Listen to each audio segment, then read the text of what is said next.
Cumprimento a igreja com a paz do Senhor Jesus. Amém. Pega a tua Bíblia e vamos ler a palavra de Deus no Evangelho conforme escreveu Mateus, no capítulo 5. Vamos ler a partir do verso 13. O título diz na minha Bíblia: os discípulos são o sal da terra e a luz do mundo. Vós sois o sal da terra, e se o sal for insípido, com que se há de salgar? Para nada mais presta, senão para se lançar fora e ser pisado pelos homens. Vós sois a luz do mundo. Não se pode esconder uma cidade edificada sobre um monte, nem se acende a candeia e se coloca debaixo do alqueire, mas no velador, e dá luz a todos que estão na casa. Assim, resplandeça a vossa luz diante dos homens, para que vejam as vossas boas obras e glorifiquem o vosso Pai que está nos céus. Amém. Glória a Deus. Vamos falar com Deus mais um instante.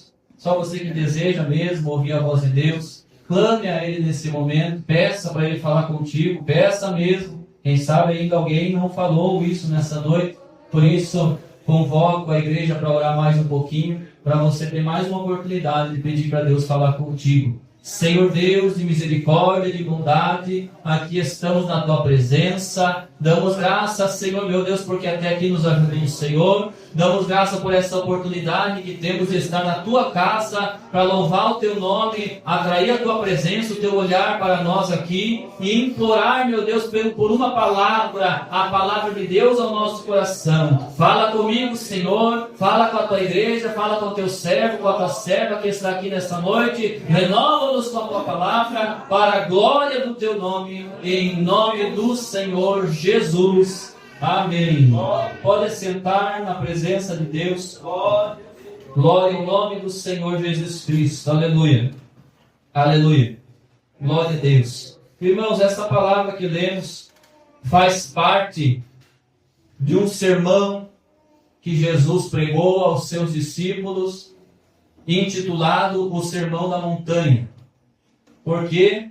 Porque foi pregado lá na montanha, lá no monte.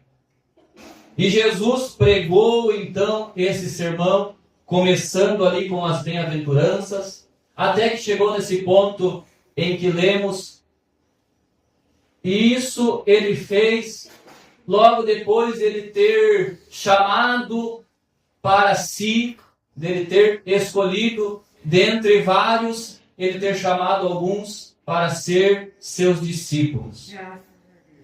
E ele chamou esses então e começou ali a anunciar essas palavras. E agora essa palavra que Jesus anunciou, onde lemos, diz ali no primeiro verso já, nós podemos entender que essa palavra, ela tinha o endereço certo. Essa palavra não estava sendo pregada para toda a multidão de modo geral, mas esta palavra estava sendo direcionada aos discípulos. Porque ele começa dizendo assim, ali no título que foi colocado, vós sois o sal da terra. O título diz, os discípulos são o sal da terra e a luz do mundo. Porque Deus, através de Jesus, do seu ministério terreno, havia então escolhido para si esses discípulos, e agora ele começou a pregar essa palavra. E essa pregação se deu logo na sequência que eles foram escolhidos. Escolhidos para ser discípulos.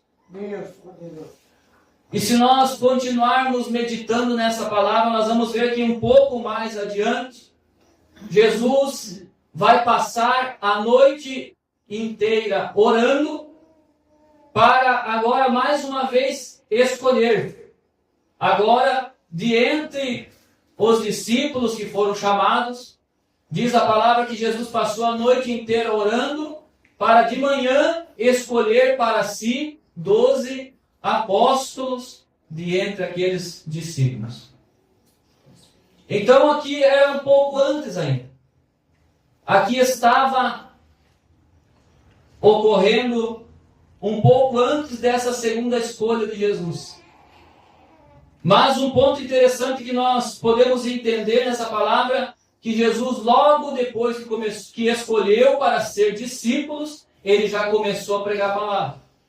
Logo depois que ele chamou para lhe seguir, ele já começou a ensinar. E o ensino nesta ocasião foi esse, comparando os discípulos ao sal da terra. E se nós formos olhar a terra de modo geral, nós vamos ver que há pouco sal na proporção terra e sal. Há menos sal do que terra. Então nós vemos ali que eles já estavam num ponto, numa escolha, já tinha sido feita uma escolha, já estavam separados um pouco. Não eram mais comuns, não era apenas terra, mas era um pouquinho diferente já era um sal. Jesus começa a usar essa alegoria com eles. E, se tratando do sal, os discípulos, assim como nós, sabiam que o sal tinha uma finalidade ou algumas finalidades específicas. O sal era algo valioso. Quer saber que o sal era valioso? Quando você trabalha o mês inteiro, irmão José vai lá no caixa eletrônico e vai sacar o seu salário. Salário que na etimologia deriva de sal, começando lá pelos romanos, porque eles recebiam um salário com sal, para ver como o sal era valioso naquela ocasião. Porque a carne eles tinham, mas eles precisavam conservar. Não tinham dinheiro para comprar geladeira, não tinha geladeira. Então eles recebiam o sal. Aleluia. Aí nós começamos a entender o valor que tinha o sal. Jesus estava dizendo para os discípulos que eles não eram mais qualquer coisa. Eles eram especiais. Eles tinham uma finalidade. Vós sois o sal da terra. E se o sal for insípido, com que se há de salgar? A primeira característica do sal era para salgar o alimento, para temperar. Para nada mais presta, a não ser para ser lançado fora e ser pisado pelos homens. Outro evangelista falou que não serve nem para o monturo. O monturo era o lixo. Não tinha o aterro sanitário, talvez, não sei como é que funcionava, mas não servia nem para o monturo. Quer dizer, não dava nem para jogar, imagino eu, como prega sempre brinca assim, pastor Isaías Oliveira, a Bíblia é muito profunda e a minha mente é muito rasa. Então, deixe eu conjecturar, deixe eu imaginar. Imagino eu que o sal era jogado para conservar, para não feder muito aquele lixo. Mas o evangelista diz que não serve mais nem para o lixo. Vai servir apenas para ser jogado e ser pisado pelos homens. Ou seja, um sal que foi separado, um discípulo que foi escolhido, que foi separado, agora ele foi comparado como sal, mas ele perdeu a sua essência, ele perdeu a sua característica e agora voltou a ser terra. Voltou a ser aquilo que ele tinha sido separado. Voltou, como dizia nosso finado pastor, voltou a estaca zero. Um sal que tinha sido escolhido, deixou de lado a sua característica, voltou a ser pisado, voltou a ser terra. Mas não ficou só no sal. Jesus usou também o outro exemplo, dizendo que os discípulos são a luz do mundo. E ele usou então esse exemplo ali que não se pode esconder uma cidade que foi edificada sobre um monte. Não tem como. Todos que olharem vão ver de longe aquele monte, vão ver de longe. Se você olhar de dia para o lado de lá, você vai ver de longe que tem construções lá em cima do morro. Não tem como esconder. E continua dizendo que os discípulos são a luz e ninguém acende uma luz, uma candeia, uma vela para colocar debaixo do alqueire. O alqueire era uma unidade de medida, um vaso, algo usado como se fosse um litro. Nós falamos litro. Isso, nós falamos litro, uma unidade de medida. Aqui era o alqueiro, uma unidade de medida. Provavelmente no formato de uma lata, de barro, não sei. Mas era algo fechado. E ninguém acende uma lâmpada, uma vela, uma candeia para se colocar debaixo do alqueire. Ou embaixo da cama, embaixo de alguma coisa. Não. A vela, a candeia, a luz, ela precisa ser colocada acima da linha dos olhos, para ela clarear. Foi assim que Jesus comparou também esses discípulos aqui nesta ocasião, dizendo: vós sois agora, foram escolhidos, não são mais apagados, assim como na ilustração do sal, vocês não são mais apenas terra, vocês são sal, vocês são diferentes. Vocês agora não são mais trevas, vocês não são mais apagados, vocês agora foram chamados para serem luz. E ninguém acende uma luz para colocar embaixo de alguma coisa e esconder a luz. Não, vocês foram chamados para serem luz, para brilhar. Aleluia! Glorificado seja Deus. E aqui está o ensino de Jesus para aqueles discípulos. Assim, então, resplandeça a vossa luz diante dos homens, para que vejam as vossas obras e glorifique o vosso Pai que está nos céus. Graças a Deus. Na tarde de hoje, ali em casa, os meninos saíram lá para fora para pegar uma frutinha na árvore lá. E daqui a pouco voltaram para dentro e o Jonatas veio correndo e disse: pai, tem uma cobra lá fora. Uma cobra lá. Aí o Joabe: nada a ver, é a imaginação. Ele imaginou. Diz o Joabe, ele imaginou. Mas eu perguntei para ele: não, é lá no canto. Eu falei: então, ela só pode estar debaixo daquela pedra lá. Tem uma pedra lá. Vamos ver que está lá essa cobra. Graças a Deus pelo livramento. Estava lá mesmo a cobra. Uma cobra pequena, mas estava lá. Deus livrou, Deus guardou. Aonde que está a minha cortadeira? Cadê a minha cortadeira? Busque lá a minha cortadeira. Eu estava só com a enxada e a cobra estava bem no cantinho. Eu vou ficar aqui olhando ela, se ela for sair. Mas cadê a cortadeira? Cadê a cortadeira? Cadê a cortadeira? Daqui a pouco a gente começa a ficar nervoso pela nossa maldade humana, nossa carnalidade. E eu, nervoso ali, gritei: cadê a minha cortadeira? E na hora eu percebi: meu Deus, estamos aqui pertinho da porta do vizinho. O vizinho está ali com a porta aberta. E nós fazendo essa vergonheira. Misericórdia, Jesus. Na hora que eu pedi misericórdia, foi resolvida a questão da cobra. Mas a questão principal, o Espírito Santo estava ali falando comigo: vós sois a luz do mundo. Aleluia. Louvado seja Deus. E se as nossas obras forem más, nós somos luz, nós estamos num patamar. Porque alguém olha e diz: o crente se acham, eles pensam que eles são os santos. Eles pensam que são melhor que nós. Não é que nós pensamos, é que eles olham para nós, eles veem, nos veem num patamar diferenciado. Porque nós não somos mais terra. Nós não somos mais trevas. Nós agora somos sal. Nós agora somos luz. E eles estão olhando para nós. Aleluia. Louvado seja Deus. Estão olhando para mim, estão olhando para você. Aqui já começa a aplicação dessa palavra. Porque na ocasião que lemos, foi para os discípulos. Mas nós também somos discípulos de Jesus. Nós também fomos chamados por Jesus. Aleluia. Eu ouvi uma palavra durante esta semana e o pastor trazia o seu relato pessoal de uma ocasião onde ele estava passando por uma luta muito grande, uma prova muito grande. E estava ali aborrecido, cabeça baixa, sentado na sala, estava lendo a palavra, mas estava ali extremamente aborrecido pela luta que estava passando. Aí chegou a sua esposa, olhou para ele, nunca tinha visto, talvez, ele naquela situação, aborrecido que estava, angustiado que estava, porque estavam se levantando contra. E acredito eu que provavelmente da mesma congregação, do mesmo ministério, estavam se levantando contra, porque a luta, quando vem de dentro de casa, é pior ainda.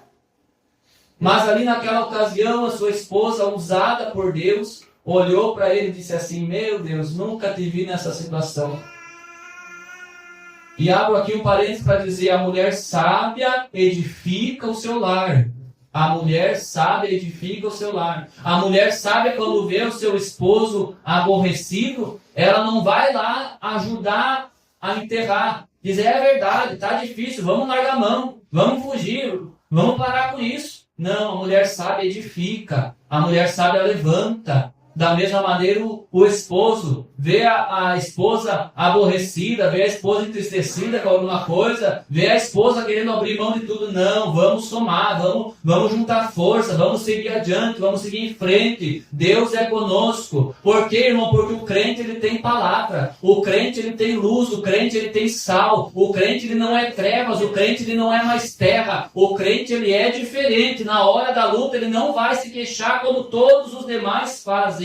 Na hora da luta ele tem uma palavra de ânimo, na hora da luta ele tem uma palavra de ânimo para sua esposa, para o seu esposo, na hora da luta ele tem uma palavra de Deus para sua casa. Deixa Deus te usar com uma palavra de Deus na tua boca. Deixa Deus te usar e não deixe o maligno. Deixa Deus te usar. Aleluia. Louvado seja Deus. E aquela esposa falou para o pastor: meu Deus, nunca te vi nessa situação. Que coisa! Mas eu fico olhando para você e fico imaginando o tamanho que vai ser a nossa vitória, porque eu nunca te vi numa luta dessa. Aleluia, mas eu sei que a nossa vitória vai ser grande. Eu sei que se nós estamos passando por essa grande prova, grande, maior ainda é a nossa vitória. Eu creio.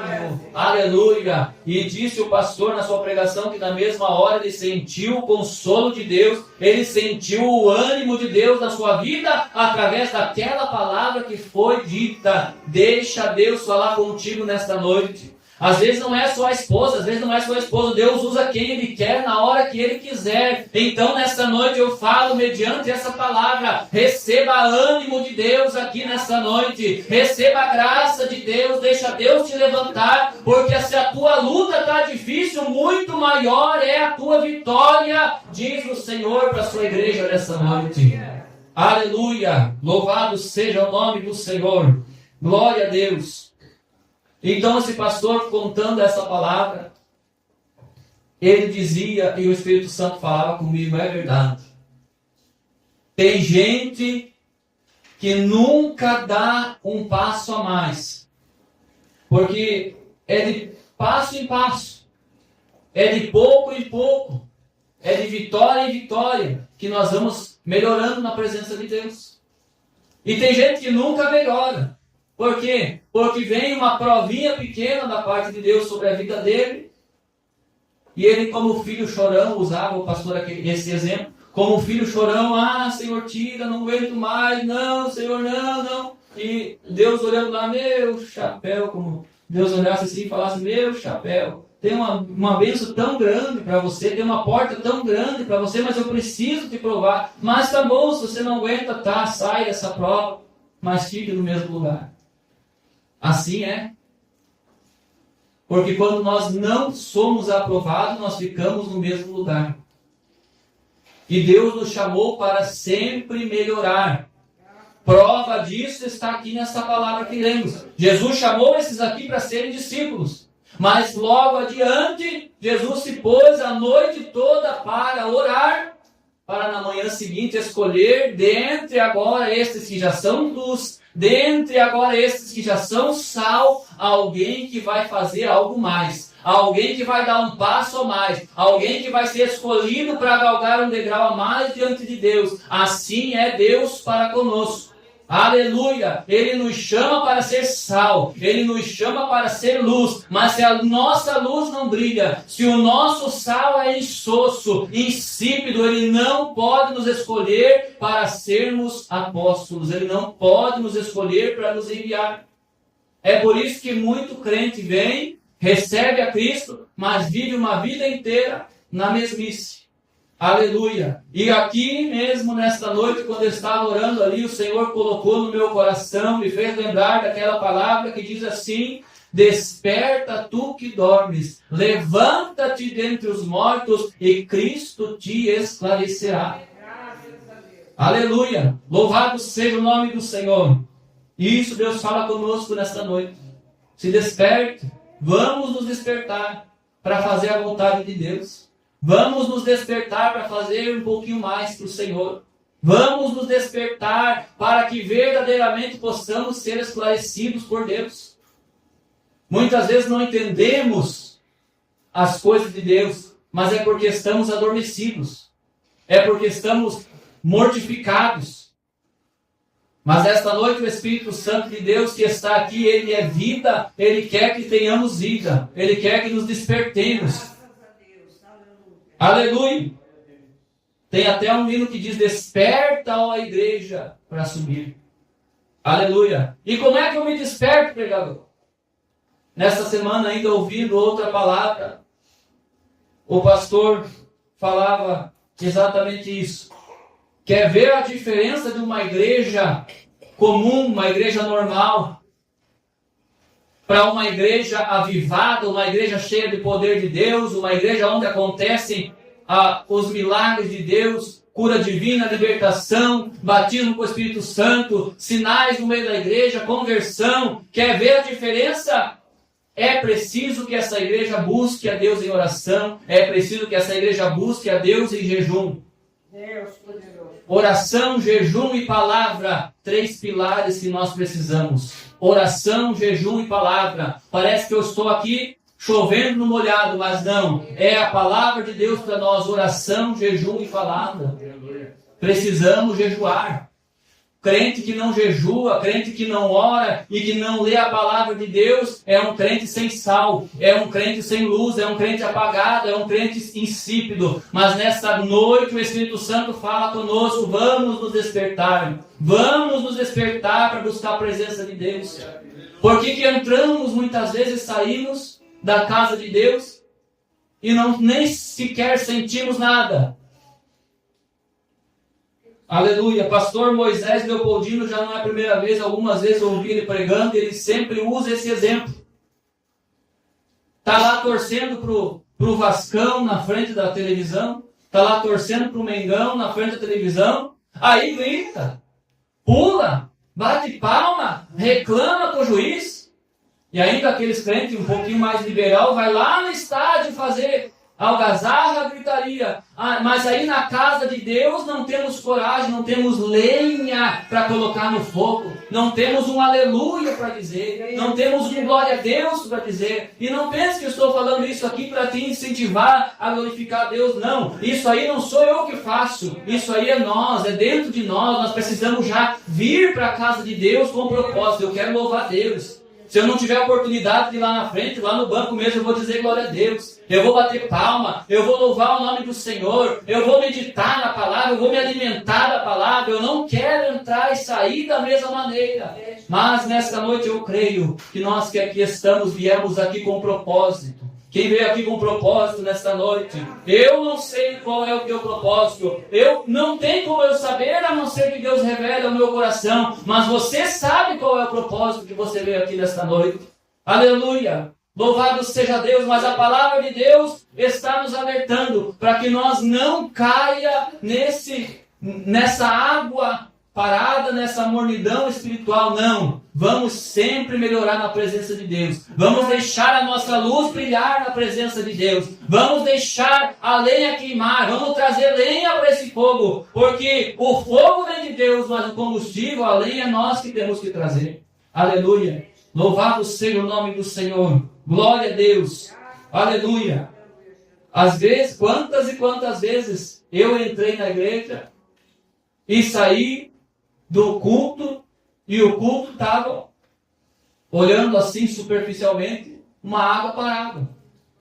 Ninguém dizendo um glória a Deus, ninguém dizendo um aleluia. Mas quantas vezes eu saí da presença de Deus quebrantado, alegre, com vontade de glorificar Deus na rua, no carro, onde for, porque independente de que os meus irmãos naquela ocasião não estavam com graça para dizer glória a Deus, para dizer aleluia, mas eu estava ali glorificando a Deus, eu estava ali sentindo a presença de Deus. Então, irmão, se o teu irmão lá não está com jeito para fazer nada, faça você. Busque você a presença de Deus. Aleluia, deixa a tua lenha queimar no altar de Deus. Aleluia, eu creio que você tem vindo vida no altar. Se você tem vida no altar, deixa a tua lenha queimar, deixa o Senhor que vai mandar o fogo da tua vida, e você vai sair daqui nesta noite glorificando, bendizendo, exaltando o nome do Senhor Jesus Cristo. Aleluia, louvado seja Deus, glória a Deus. Jesus nos chamou, irmãos, e é de passo em passo. Esse aqui era o primeiro chamado para ser discípulo. Logo mais Jesus ia escolhê-los para serem nomeados apóstolos. Lá na frente, outros 70 seriam nomeados para ir, para pregar a palavra, de 2 em 2. Aleluia, mas é tudo gradualmente. E eu não sei qual é o estágio que você está, mas independente de onde eu e você nos encontramos nesta escada, vamos dizer assim, para nós imaginar, cada um tem o seu lugar. Mas deixa Deus ir tocando na tua vida. Cuide para você não ficar parado. Cuide para você não dormir. Seja esperto, esteja despertado para Cristo te esclarecer a cada dia mais. E você poder cantar aquele corinho que diz: sempre melhorando na presença do Senhor. Aleluia! Eu creio que essa é a palavra que o Senhor tem colocado no meu coração para nós aqui nesta noite. Eu creio que essa é a palavra de poder que o Senhor tem mandado para nós aqui nesta noite. Aleluia! Eu nunca poderia resolver nada com uma palavra. Mas eu tenho certeza que Deus resolve na minha vida e na tua vida com uma palavra. Já entendia disso aquele homem que disse assim para o mestre: mestre, diga apenas uma palavra e o meu criado sarará. Nesta noite Deus pode dizer uma palavra na minha vida e na tua vida, e você pode sair daqui curado. Com uma palavra dele nesta noite você pode receber o poder de Deus. Quem sabe Deus está olhando de lá do céu até aí dentro dessa casa nesta noite, procurando alguém que esteja buscando pelo batismo com o Espírito Santo, e com uma palavra o nosso Deus manda o seu anjo trazer: vai lá e entrega para minha serva, vai lá e entrega para o meu servo. Aleluia, louvado seja Deus. Eu falei para os irmãos ali em Rio Negro ontem, quando dobrei os joelhos para orar, só dobrei o joelho e fechei os olhos, o Senhor me mostrou como que numa rápida visão, alguns pacotes. Era como aquele papel, como é que é o nome daquele papel marrom? Aquele papel marrom, papel pardo. E estava colocado como que dentro de alguns escaninhos. Eu consegui ver como se fossem uns 3 pacotes daquele, um do lado, o outro mais em cima. E na hora, eu falei para os irmãos ontem ali em Rio Negro, na hora eu entendi: isso aqui é a bênção de Deus que está só esperando eu e você esticar o nosso braço, a nossa mão, ir aos pés do Senhor, clamar: Jesus, me dá minha bênção, Jesus, me dá, eu quero, Senhor, glorificar o teu nome na língua dos anjos, eu quero, Senhor, ser escolhido por ti, assim como o Senhor escolheu os teus 12 apóstolos. Quem sabe nesta noite o Senhor está olhando do céu e só esperando para dizer uma palavra: vai lá e dá para o meu servo, vai lá e dá para minha serva. Eu tenho certeza que se nós nos colocar na presença de Deus, hoje pode ser o dia da minha bênção, hoje pode ser o dia da tua vitória.